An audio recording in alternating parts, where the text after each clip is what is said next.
कान को लाया क्यों फ्रूटी रे। मना ले पिया मैं हूँ रूठी रे, लिया दे हीरा की अंगूठी रे। मना ले पिया मैं हूँ रूठी रे, लिया दे हीरा की अंगूठी रे।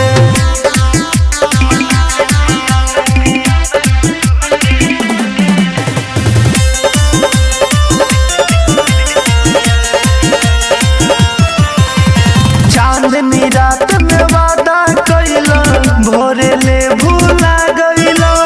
रुपया पैसा कम पड़ल की किने में घबरा गइला।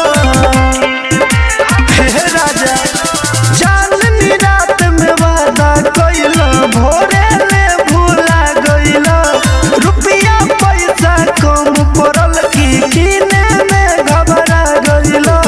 जान जहान कहेला बाकी बुझल पाओ के जूती रे।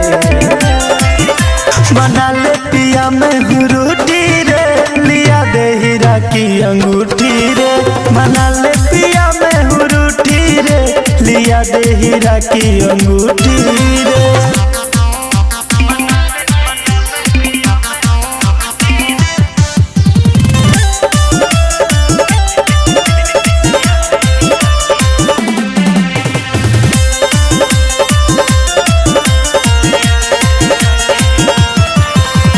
राजकुमारी रहनी तू बना दे नौकरानी हो। कहलो घर में आरो भरवावे लोकल पानी हो। राजकुमारी रहनी तू बना दे नौकरानी हो। कहलो घर में आरो भरवावे लोकल पानी हो। मस्त मगन रहे दिलीप खा के भांग के बूटी रे।